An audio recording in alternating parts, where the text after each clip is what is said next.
ज्ञानतिमिरान्धस्य ज्ञानञ्जनशलाकाय चक्षुरुन्मीलितं येन तस्मै श्रीगुरवे नमः। वाञ्छाकल्पतरुभ्यश्च कृपासिन्धुभ्येव च पतितानां पावनेभ्यो वैष्णवेभ्यो नमो नमः। जय श्री कृष्ण चैतन्य प्रभु नित्यानंद श्री अद्वैत गदाधर शिवासादि गौर भक्तवृंद।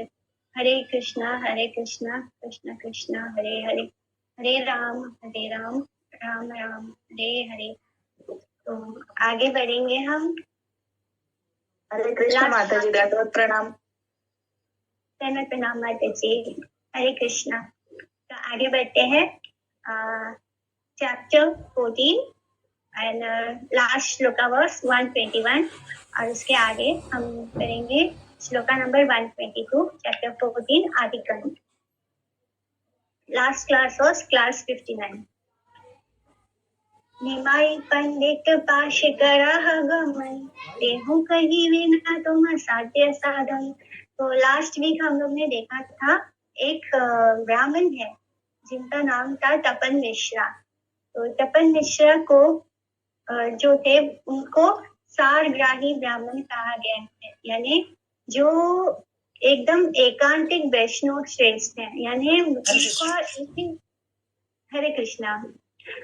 तो जो तपन मिश्रा थे वो उनको सारग्राही ब्राह्मण कहा गया है। सारग्राही यानी जो जानता है कि सभी वेदों का सार क्या है और वो बस उसी एक लक्ष्य को प्राप्त करना चाहता है, यानी जो एकांतिक वैष्णव होता है, जो एकांतिक भक्त होता है भगवान कृष्ण का, उसको सारग्राही कहा जाता है।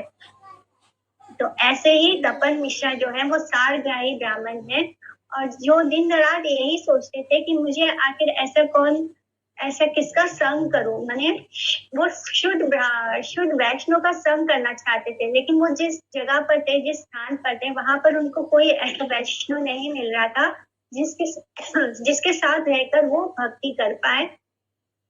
तो उनके मन में अशांति थी, उनको शांति नहीं मिल रही थी। उनको लग रहा था कि कैसे मैं ऐसे शुद्ध साधु का संग प्राप्त करूं जिसके साथ रहकर मुझे कृष्ण प्रेम प्राप्त हो सके। तो ऐसे ही क्या होता है, एक रात उनको स्वप्न में आता है कि स्वप्न में उन ब्राह्मण के सम्मुख एक मूर्तिमान देवता प्रकट होते हैं और उनको एक गुप्त चरित्र कथा कहते हैं। तो उसके आगे बढ़ते हैं कि वो कहता है कि तुम निमाई पंडित के पास जाओ, वे तुम्हें साधे के बारे में उपदेश करेंगे। मनुष्य नहीं न देहो नर नारायण, नर रूपे लीला तार जगत कारण। तो वे साधारण मनुष्य नहीं है। तो वो व्यक्ति तपन मिश्रा को सपने में कह रहा है, एक देवता जैसा व्यक्ति है जो तपन मिश्रा से सपने में कहता है कि तुम निमाई पंडित के पास जाओ और वे तुम्हें साधे के बारे में उपदेश करेंगे। और वो कहते हैं कि वे कोई साधारण मनुष्य नहीं है, वे साक्षात नर और नारायण है। जगत उद्धार के लिए या उनकी नर लीला है। वेद गोप्य ऐसा कला ना कही वे कार्य, कही है लपाई वे दुख जन्म जन्मांतरे। तो तुम यह सब वेद गुह्य रहस्य किसी से मत कहना, कहने पर जन्म जन्मांतर तक दुख पाओगे। तो यहाँ भी उन्हें ये बात कहने से मना कर दिया गया है कि जो महाप्रभु है, गौरहरि है, वो साक्षात भगवान विष्णु है और वो भगवान है और उनके बारे में ये सच तुम्हें बताया गया है, लेकिन तुम किसी और को मत कहना। अगर तुमने ऐसा कह दिया तो क्या होगा, तुम्हें जन्म जन्मांतर तक दुख मिलेगा। वेद गोप्य सर्वसाधारण लोगों के निकट वेद शास्त्र का गुप्त रहस्य कभी भी प्रकाशित नहीं होता, किंतु जो प्राकृत प्रस्ताव से श्रोतपंथी अर्थात आचार्यवान पुरुष हैं, उनके हृदय में ही वेद का निगूढ़ सत्यार्थ प्रकाशमान होता है। अज्ञ रूढ़ी वृत्ति के सहयोग से साधारण भाव द्वारा जो सब बातें भोगी और त्यागी संप्रदायों के लोग समझते हैं, वे वेद के ब्रह्मार्थ मात्र है। विद्वद रूढ़िवादी के आश्रित प्राकृत स्रोत पंथों वेद पाठी जनों का यह गैर विषय नहीं है। माने ऐसा इसलिए मना किया जाता है क्योंकि सभी लोग साक्षात मतलब ट्रू वैष्णव नहीं है, साधु नहीं है। अगर वेद गोपी की जो सीक्रेट बातें हैं, जो गुह्य बातें हैं, वो गुप्त रहस्य बातें, वो कभी भी ऐसे लोगों के सामने अगर प्रकाशित कर दिया जाए तो वो उसका गलत फायदा उठाएंगे और उससे उनकी भोगी प्रवृत्ति ही और बढ़ेगी। उनके अंदर भागवत प्राप्ति की इच्छा नहीं जागेगी, उनके अंदर भोग और किस तरह भोग को और अच्छा भोग सके वो ही प्रवृत्ति बढ़ेगी। इसलिए इस बात को बार बार मना किया जाता है कि आप किसी को भी इस रहस्य को नहीं प्रकाशित करेंगे। अंतर्धान है दैव ब्राह्मण जागीला, सुस्वप्न देखी विप्र कांदी तेला गीला। ऐसा कहकर वो देवता अंतर्धान हो गया। तपन मिश्रा जागे और ऐसा सुंदर स्वप्न देखकर वे हर्षित होकर क्रंदन करने लगे, खुशी के मारे रोने लगे। अहो भाग्यमानी पुनः चेतन पाइया, शेष ने चाली लेन प्रभु दे आइया। तो अपना अहो भाग्य मानते उन्होंने अपने आप को संभाला तथा उसी क्षण प्रभु के पास चल दिए। बसिया अजीना यथा श्री गौर सुंदर, शिष्य गण सहित परम मनोहर। आसिया परिला विप्र प्रभु चरणी, योरा हस्ते दंडाइला सबारा सदने। तो जहाँ श्री गौर सुंदर अपने शिष्यों के साथ परम मनोहर रूप से विराजमान थे, वहीं आकर तपन मिश्रा ने प्रभु के चरणों में दंडवत प्रणाम किया और फिर हाथ जोड़कर सबके सामने वो खड़े हो गए। विप्र बले आमी अति दीनहीन जन, कृपा दृष्टि करा मोरा संसार मोचन। तो विप्र ने कहा, यानी तपन मिश्रा ने कहा कि मैं अति दीनहीन व्यक्ति हूँ, मेरे ऊपर कृपा दृष्टि करके मेरा संसार बंधन दूर कर दीजिए।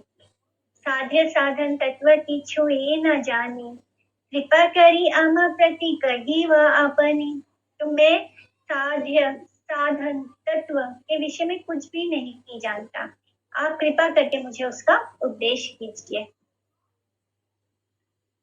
विषय सुख में अनिच्छा और चित्त के अप्रसाद का कथन करते हुए चित्त प्रसाद लाभार्थ प्रार्थना। विषय आदि सुख मोरा चित्ते नहीं भाई, किसे जुड़ाई में प्राण काह दयामय। तो विषय आदि सुखों में मेरा मन नहीं लगता, यानी मटेरियल वर्ल्ड में उनका मन नहीं लगता। हे दयामय, कहिए कैसे मेरे प्राणों को शांति मिलेगी। यानी जिसका मन इस मटेरियल वर्ल्ड में नहीं लगता, उसके अंदर अशांति हो जाती है, क्योंकि उसको यहाँ पे कोई सुख प्राप्त नहीं हो रहा है। प्रभु बले विप्र तुम्हारा भाग्य की कथा, कृष्ण भजी वाले चाह से सर्वथा।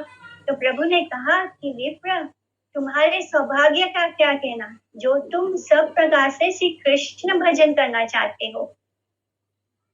अखंड सुकृति संपन्न व्यक्ति में ही जन्म जन्मांतर की पुंज पुंज सुकृति के फल स्वरूप कृष्ण सेवा प्रवृत्ति उदित होती है। यानी जिसके अंदर जिसने जन्म माने हर जन्म में बहुत जन्मों तक जिसने भगवान की कृष्ण की सेवा की हो, उसके अंदर ही ऐसी अखंड सुकृति जागृत होती है और सर्व भाव से जीव का वही एकमात्र प्रयोजन है। सर्वथा शब्द से सब प्रकार से अन्य पाठ में सर्वदा शब्द से सर्व सिद्धि अभिष्ट परमात्म। तो इस तरह जिसने बहुत जन्मों तक श्री कृष्ण की सेवा की है, उसके पास ही इतनी सुकृति इकट्ठा हो जाती है कि उसका मन इस संसार से हट जाता है और एकांतिक भक्त होता है कृष्ण का।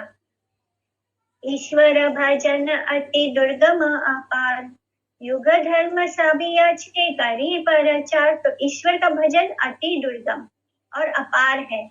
श्री हरि ने कृपा करके युग धर्मों का प्रचार किया है। यानी कैसे सतयुग, द्वापर, सतयुग, त्रेता युग, द्वापर युग और कलयुग में सब धर्म का अपना अपना एक अलग युग धर्म का एक प्रचार होता है। तो इस तरह भगवान ने सब पर कृपा करी है। प्रभु की सेवा जो होती है वो अत्यंत दूरधिगम्य व्यापार है, यानी बहुत मुश्किल कठिन है। प्रारंभ में कौन प्रभु है, कौन उनका दास है, इस समस्त विचारों से अनेक बार संसारी जीवों को भ्रम होता है। माया भद्र जीव सर्वदा अहंकार में मस्त रहते हुए अपने को ही श्रेष्ठ समझकर दूसरों से लाभ, पूजा या प्रतिष्ठा प्राप्ति की आशा करते हैं। और मैंने ये स्वाभाविक है, हम सब अपने आप को ऐसे बैठ के अगर हम सोचे तो हम देखते हैं कि हमें दूसरों से सेवा लेने की इच्छा ज्यादा होती है। हमें किसी के लिए कुछ करने से ज्यादा हमें लगता है कि हम कैसे दूसरों से अपनी सेवा करवा सकें। मैंने दूसरों से अपना फायदा कैसे हो। तो इससे हमें ये पता चलता है कि हमें ही भगवान बनने की इच्छा ज्यादा है। तो जब ऐसी इच्छा हो तो मतलब हम बहुत ज्यादा माया के अधीन हैं। उसके विपरीत भाव अर्थात निष्कपट दैन्य और प्रपत्ति का भाव जिनके हृदय में उदित होता है वे ही धन्य है। यानी इसका ऑपोजिट अगर किसी के हृदय में हो तो वो व्यक्ति धन्य होता है। उस प्रकार के सुकृति संपन्न व्यक्ति ही भगवान की सेवा करते रहते हैं। वे अपने इंद्रिय तर्पण के लिए या दूसरों से पूजा ग्रहण करने के लिए कभी आग्रह व्यक्त नहीं करते। इस जगत में शुद्ध भक्तिहीन अनर्थ युक्त जीव सर्वदा दूसरों से पूजा ग्रहण करके अपनी इंद्रियों की परितृप्ति का साधन करते हैं। मायाबद्ध दीन जीवों को अनर्थ अधिक्य से मोचित करने के लिए समय समय पर इन सब भागवत कथा चिंतन आदि के द्वारा भगवान और भक्तगण युक्त धर्म का प्रचार करते हैं। इससे युगोचित धर्म संस्थापित होता है। साधारणतः काल 4 भागों में विभक्त है, कृत्य या सत्य, त्रेता, द्वापर और कलियुग। तो सत्य को कृत्य भी बोला गया है। तो कृत्य या सत्ययुग, त्रेता युग, द्वापर युग और कलियुग। आदि काल में जब जीव के चित्त में सरलता का अभाव नहीं था, उसी काल में जीव के हृदय में भगवत ध्यान की संभावना थी और एवं वही कृत्य युग नाम से कथित होता है। यानी जब जीवात्मा बहुत सरल स्वभाव की होती थी, बहुत ही निश्चल, एकदम सत्य, तो ऐसे समय में जो युग था वो कृत्य युग यानी सतयुग कहा गया था उस युग को। बाद में यज्ञ विधि के द्वारा यज्ञेश्वर विष्णु की उपासना ही युग धर्म के रूप में प्रचारित हुई। तो पहला जब कृत्य युग था या सतयुग था तो उस समय क्या युग धर्म था कि लोग ध्यान करते थे, मेडिटेशन करते थे। फिर उसके बाद आता है कि यज्ञ विधि से भगवान विष्णु की उपासना होती थी। उस युग धर्म में उस जो त्रेता युग था उसका युग धर्म यज्ञ विधि करना था, उसके द्वारा भगवान कृष्ण की प्राप्ति करना था। और इस काल में कृपा धर्म का अधिष्ठान रहने से यह त्रेता युग कहलाया और धर्म के अर्धवासन से युग धर्म आचार्य विष्णु के अर्चन द्वारा प्रतिष्ठित था। तब द्विपाद धर्म के अधिष्ठान के कारण वह द्वापर युग नाम से परिचित हुआ। उसके बाद क्रमशः द्विपाद धर्म क्षीण होकर कली के प्रारंभ में एक पाद अवशिष्ट रह गया। कलयुग में जब एक पाद धर्म भी क्षीण होने लगा तब श्री नाम संकीर्तन के अतिरिक्त अन्य प्रकार की साधन प्रणाली का अधिष्ठान नहीं रह सका।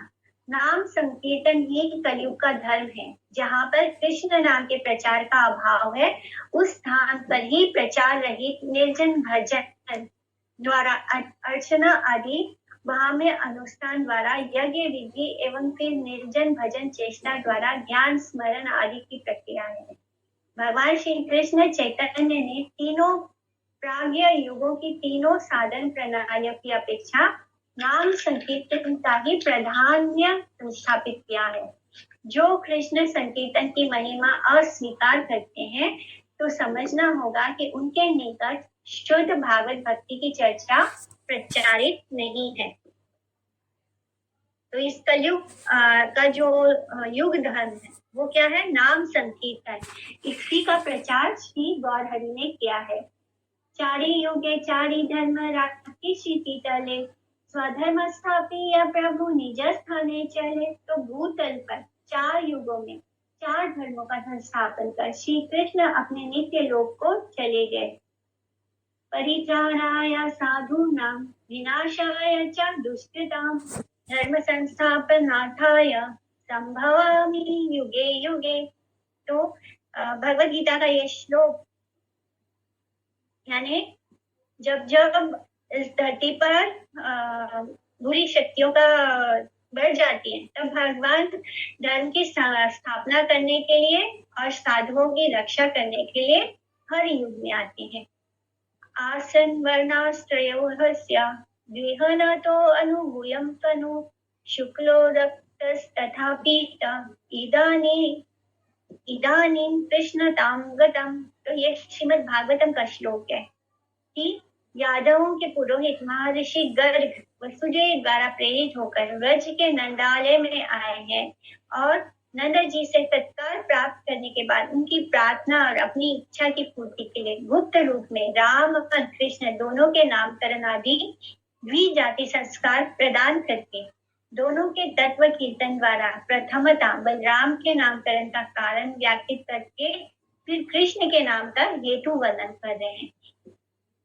तो जब भगवान गर्ग मुनि आते हैं, नंद भवन में आते हैं ताकि वो कृष्ण और बलराम का नामकरण करने की पूरी विधि कंप्लीट कर पाए, तब वो ये श्लोक बोलते हैं कि आसन वर्णा, मैंने ये जो दोनों पुत्र हैं आपके, ये हर युग में अलग अलग वर्ण लेकर आते हैं। यानी किसी जब सतयुग था तो वो शुक्ल वर्ण में थे और फिर त्रेता युग आता है तब वो रक्त में, फिर द्वापर युग में पीत वर्ण में। तो ये तीनों वर्ण धारण किए। तो इस तरह हे नंद, तुम्हारे इनकी पुत्र ने युग युग में श्री मूर्ति प्रकट करके शुक्ल, रक्त और पीत ये तीनों वर्ण धारण किए हैं। अभी इस द्वापर युग के शेषांत में इन्होंने कृष्ण वर्ण धारण किया है, अतएव इनका नाम कृष्ण नामकरण संपादित हो। अथवा प्रति युग में अवतरणकारी तुम्हारे इन्हीं पुत्र के पूर्व में यद्यपि शुक्ल, रक्त और पीत वर्ण एवं अनन्य द्वापर युगों में सुख पक्षी की तरह वर्ण प्रकटित हुए थे। सुख पक्षी यानी पैरट के रंग में द्वापर युग में वो शुक पक्षी की तरह वर्ण प्रकटित हुआ था, यानी ग्रीन कलर का उनका बॉडी का जो रंग था। तथापि उस शुक्ल, रक्त, पीत एवं उनके उपलक्षण में अन्य सब प्रकार के प्रभाव, वैभव, प्रकाश, विलास, अंश, तदेकात्म, युग, मनवंतर आदि समस्त अवतारों ने ही संप्रति कृष्ण तत्व प्राप्त किया है, अर्थात वे सब इस श्री कृष्ण विग्रह के अंतर्भुक्त हुए हैं। अतएव ये श्री कृष्ण ही सर्व अवतारी स्वयं रूप विष्णु परतत्व भगवान है। तो वो बता रहे हैं कि भगवान जो आपका ये पुत्र है, ये अलग अलग युग में अलग अलग वर्ण धारण करता है और इस बार श्री कृष्ण के रूप में ये आए हैं क्योंकि इन्होंने कृष्ण वर्ण धारण किया है और जितने भी बाकी के उनके अवतार हैं वो सब इस श्री कृष्ण विग्रह में अंतर्भुक्त है, यानी इसी के अंदर है। और इसलिए जो कृष्ण है वो सभी अवतार के अवतारी हैं, यानी उनसे ही सारे अवतार आते हैं। इस प्रकार से क्रमश भगवत जन्म वृतांत का वर्णन करने की आकांक्षा से अथवा श्री भगवान की महात्म्य आदि वर्तमान वक्तव्य विषय के विस्तार अभिप्राय से सूची कथा न्याय अनुसार, अर्थात पहले में अल्पतर आया साध्य। फिर वो बलराम का नामकरण करने के बाद कृषि भूरवाचक शब्द कृष्ण नाम की इस निरुक्ति का संगोपन करके कृष्ण के सुचारु श्याम वर्ण के कारण परम सौंदर्य वर्णन करने की आकांक्षा से कृष्ण या नाम प्रकाशित करने पर वर्तमान श्लोक की अवतारणा कर रहे हैं। तो जो श्लोक अभी हमने पढ़ा वो श्लोक भगवान कृष्ण के जो सुंदरता है उसका वर्णन करने के लिए वो श्लोक उन्होंने बताया। सत्य, त्रेता आदि तीनों युगों में श्री मूर्ति प्रकटकारी इन सुपुत्र के क्रमश शुक्ल आदि तीन वर्ण प्रकटित हुए थे।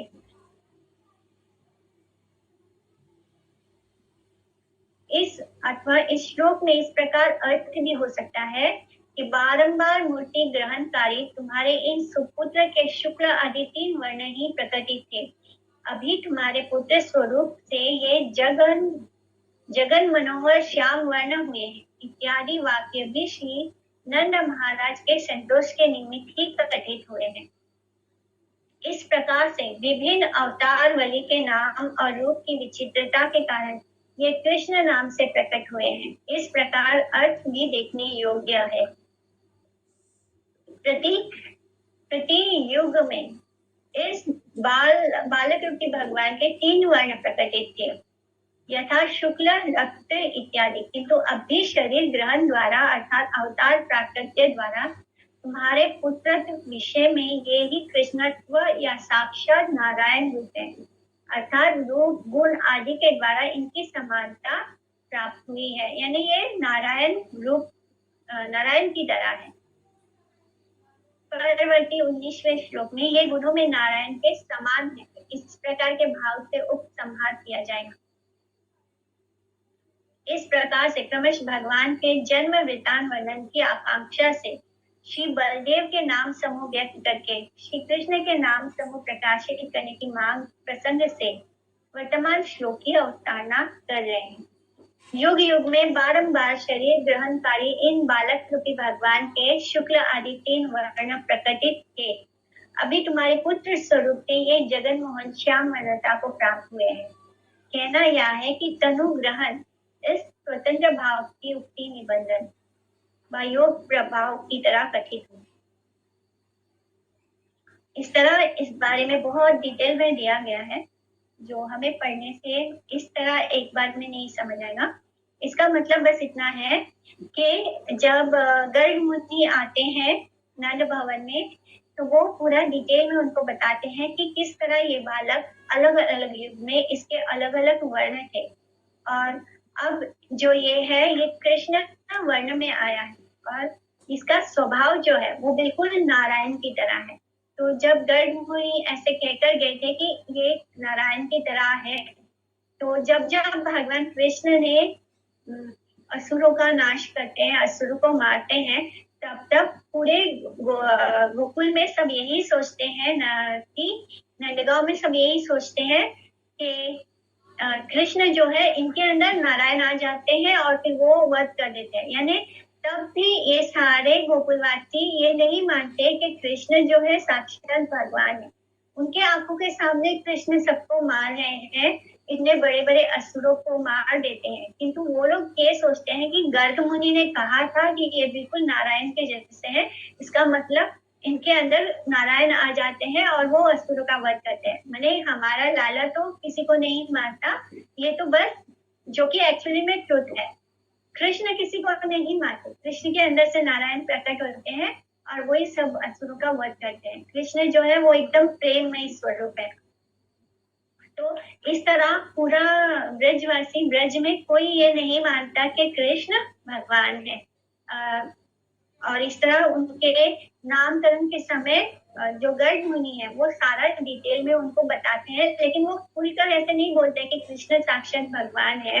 वो बंद शब्दों में उनको बताते जाते हैं कि ये बिल्कुल नारायण की तरह है, ये हर युग में आए हैं। इस तरह कृष्ण और बलराम के अलग अलग नामों का बारे में विस्तार से भी बताते हैं। कलयुग धर्म हया नाम संकीर्तन, चारे युगे चारे धर्म जीवेरा कारण। तो श्री हरि ने चारों युगों में जीवों के लिए 4 धर्म स्थापित किए हैं। कलयुग का धर्म है श्री नाम संकीर्तन। तो मैंने जो हमारे 4 युग हैं, तो हर 4 युग में एक युग धर्म है, उस युग धर्म को फॉलो करके ही हमें श्री हरि प्राप्त होंगे या कृष्ण प्राप्त होंगे। तो इस कलयुग का जो धर्म है वो क्या है? श्री नाम संकीर्तन। जो फर्स्ट सतयुग था वहां पे आपको मेडिटेशन करना पड़ता था, हजारों, वहां पे लाइफ भी बहुत लंबी थी, लोगों का मन बहुत साफ सुथरा था, जिसके कारण मेडिटेशन इजी था। यानी वहां पे क्लेश नहीं था, वहां पे कहीं लड़ाई झगड़ा नहीं होती, आप शांति से बैठ के मेडिटेशन कर सकते थे। अभी तो हम नहीं कर सकते। कलयुग में 5 मिनट के लिए भी हम शांति से नहीं बैठ सकते। अगर 5 मिनट भी हमने ध्यान लगाने की कोशिश की तब भी दिमाग में कितने सारे विचार ढूंढने लगते। लेकिन सतयुग में मन एकदम साफ सुथरा था और एकदम निश्चल था, क्लीन था और सरल था, जिस कारण मेडिटेशन इजी था। और वो हजारों हजारों साल बैठ के मेडिटेशन कर लेते थे, क्योंकि उनकी लाइफ भी बहुत लंबी होती थी। फिर आता है नेक्स्ट युग, आता है त्रेता युग। त्रेता युग में यज्ञ वगैरह करके, क्योंकि थोड़ा सा वो उसमें से सरलता खत्म हो गई थी मानव में, जिस कारण मेडिटेशन करना उतना पहले की तरह बहुत कॉन्सेंट्रेट करना पॉसिबल नहीं था।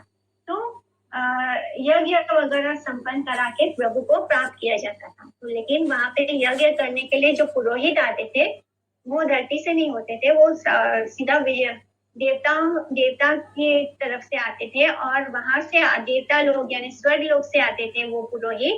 और मनुष्यों में ये होता है कि वो गलती करना उनका स्वभाव होता है, यानी वो कितने भी अच्छे से करे तो कहीं ना कहीं उनसे त्रुटि या गलतियां हो जाती हैं। लेकिन जो इसलिए जो पुरोहित आते थे वो स्वर्ग से आते थे, या देवताओं के पुरोहित होते थे, वो आकर यज्ञ संपन्न कराते थे। इसलिए वो लोग जो मंत्र उच्चारण करते थे उसमें कहीं भी कोई गलती होने की संभावना नहीं होती थी। और उस समय जो भविष्य इस्तेमाल होता था, यानी यज्ञ करते समय जो यज्ञ सामग्री होती है उसको भविष्य कहा जाता है। तो वो सब कुछ बहुत शुद्ध होता था, उसमें कोई मिलावट नहीं होती थी। कोई जैसे कि आजकल खेतों में जो भी चीजें उगती है तो उसमें फर्टिलाइजर्स यूज होते हैं जिसमें केमिकल्स होता है, तो वो मिलावट हो गया। तो वो चीजें भी भले ही खेतों में उग रही है, जमीन में उग रहा है, लेकिन उसमें प्योरिटी नहीं है। ऐसी चीजों से अगर हम यज्ञ करते हैं तो वो भगवान तक नहीं पहुंचते हैं, यानी वो अशुद्ध होता है। तो जो त्रेता युग है उसमें जो हवन वगैरह होता था, जो यज्ञ होता था, वो बहुत ही शुद्ध होता था। तो उसको उस वक्त संपन्न कराया जाता था, क्योंकि वहां पर प्रकृति से सब कुछ बहुत ही नेचुरल और शुद्ध मिलता था करने के लिए। गाय का शुद्ध घी होता था, और ये सारी चीजें वेदों में जैसे मेंशन है उस तरह से प्राप्त किए जाते थे। तो वहां पे हम यज्ञ करके भगवान को पा सकते थे, उनको प्रसन्न कर सकते थे। देन थर्ड होता है त्रेता युग में डेटी वर्शिप का महत्व था, क्योंकि यज्ञ करना भी फिर और पॉसिबल नहीं हो पाया, क्योंकि जो चीजें इम्प्योर होने लग गई।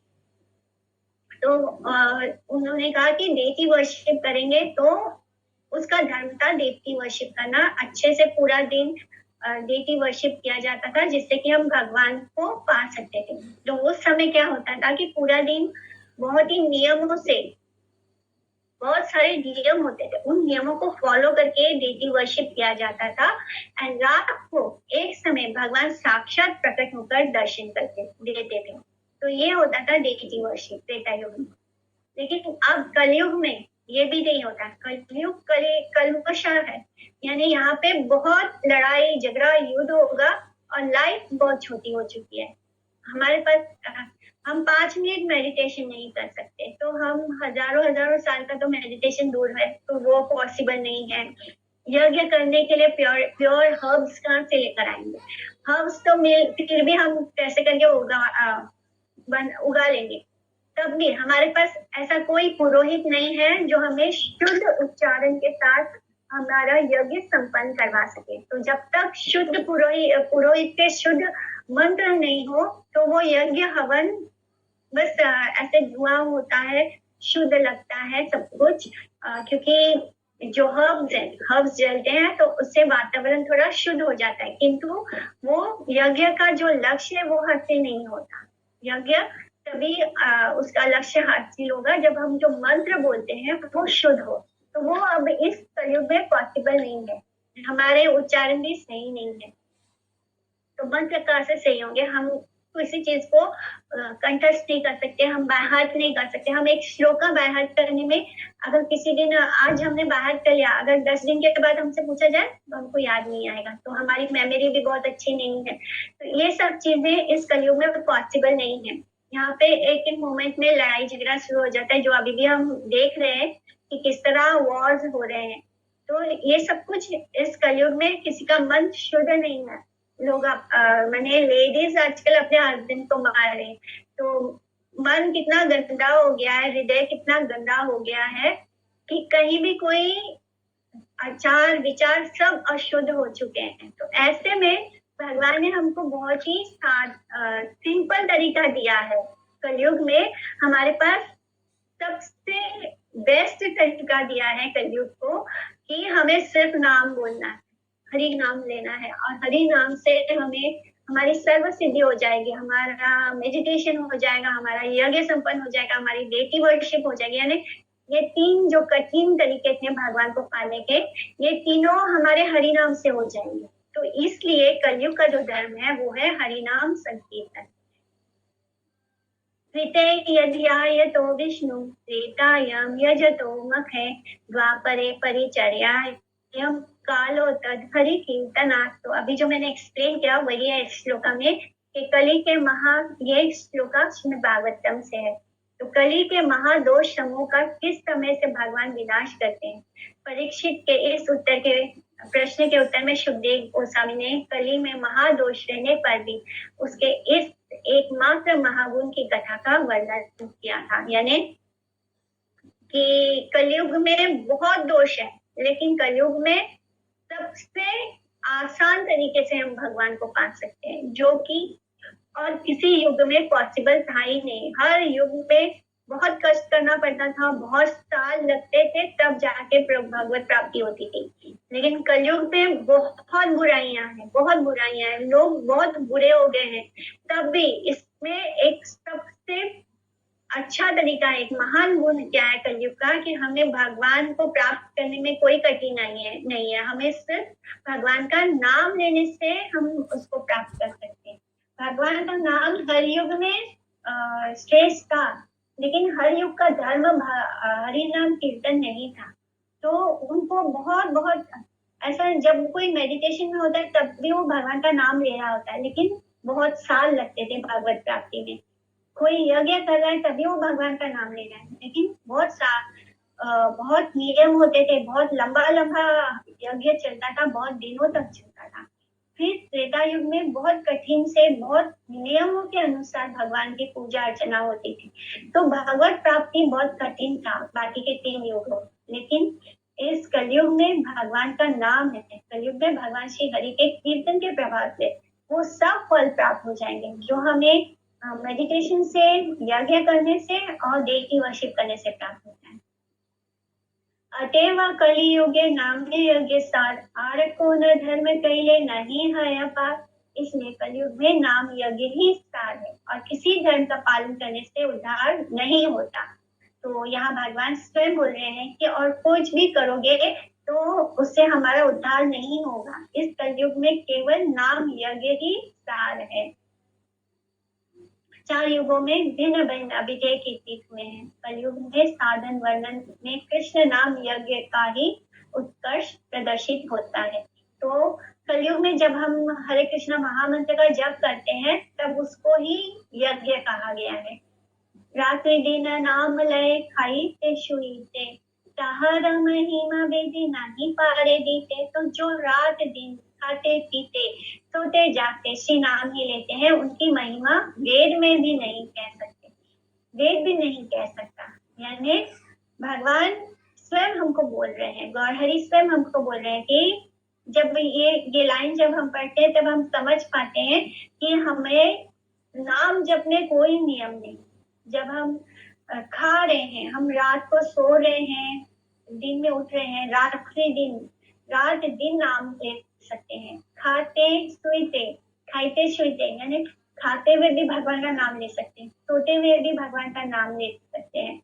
तो जब इन चीजों में जब ये बात लिखी है, इसका मतलब हर समय हमें भगवान का नाम लेना। अगर भगवान का नाम को हम पकड़ के रखते हैं तो हम पे कोई विपत्ति नहीं आएगी। हम हर समय भगवान का नाम में, भगवान का नाम ही भगवान, यानी भगवान का नाम ही साक्षात कृष्ण है।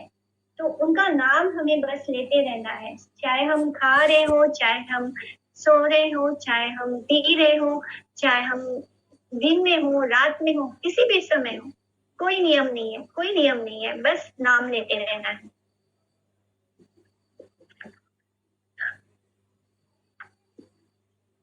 शुना मिश्रा कले योगे नाही तप यज्ञ, यही जन भजे कृष्ण तारा महाभाग्य।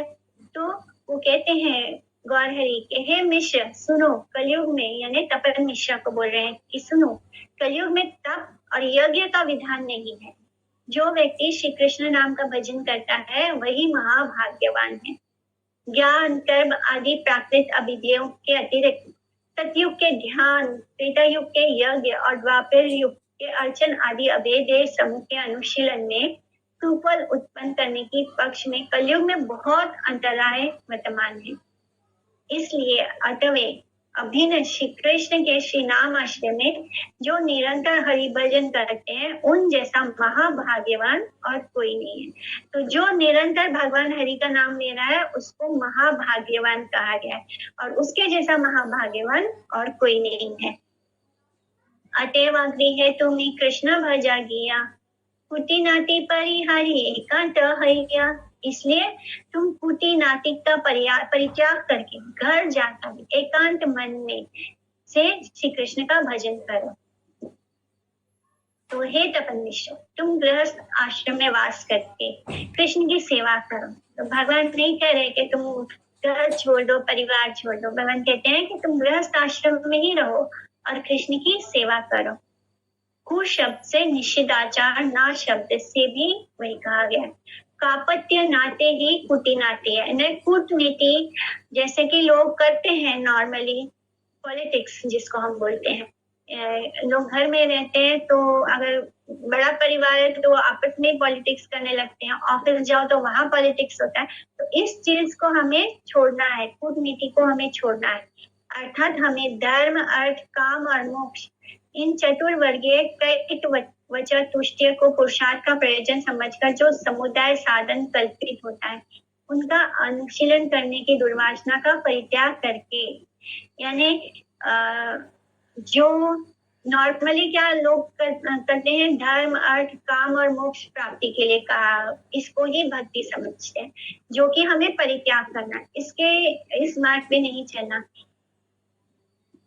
परित्याग करके एकांत भाव से कृष्ण नाम का आश्रय करने पर ही कृष्ण के प्रति प्रीति उत्पन्न होगी। यानी ये सबको कूटनीति कहा गया है। जो अर्थ, धर्म, अर्थ और काम मोक्ष के इसमें लग जाते हैं तो वो उनका स्वभाव बिगड़ ही जाता है, उनके अंदर अनर्थ आ ही जाते हैं। तो अनर्थ का त्याग कब होगा? जब हम इस रास्ते से हटेंगे, धर्म, अर्थ और काम मोक्ष की कामना ना करके हम कृष्ण के नाम का भजन करें, एकमात्र कृष्ण का नाम का आश्रय लें। इसको बोलते हैं एकांतिक भक्ति। यानी कृष्ण के अलावा हम किसी देवी या देवता की भी शरण ना लें, हम किसी और की शरण ना लें, हमें किसी का अनादर नहीं करना, क्योंकि जब सब में कृष्ण का अंश है तो सब जगह कृष्ण को ही देखना है, किसी का अनादर नहीं करना है। लेकिन भक्ति किसकी करनी है? कृष्ण की करनी है। नाम आश्रय किसका लेना है? कृष्ण का ही लेना है। अन्य अभिलाषी, कर्मी, योगी और ज्ञानी आदि कोई भी कृष्ण प्रीति के लिए यत्न नहीं करता। वे अपनी अपनी तत्कालिक इंद्रियों की प्रीति के लिए व्यस्त रहते हैं। तो अन्य अभिलाषी यानी जिनकी और भी बहुत सारी अभिलाषाएं होती हैं, जो कर्मी होते हैं, जो योगी होते हैं, जो ज्ञानी होते हैं, इनके अंदर नाम प्रतिष्ठा पाने की बहुत चेष्टा होती है। इन्हें फेमस होना होता है, इन्हें अपना नाम करना होता है, अपनी इंद्रियों को तृप्त करना होता है। केवल उनके मन में कृष्ण भजन नहीं होता, ये सब भी चीजें होती हैं। तो ऐसा करने से उनके अंदर कृष्ण के प्रति प्रेम नहीं जागृत होता। वे अपनी अपनी तत्कालिक इंद्रियों की प्रीति के लिए ही व्यस्त रहते हैं, यानी वो अपनी इंद्रियों की तृप्ति में उसको ही पोषण करने में लगे रहते हैं। उसके द्वारा उनको किसी नित्य वास्तविक मंगल की प्राप्ति नहीं होती।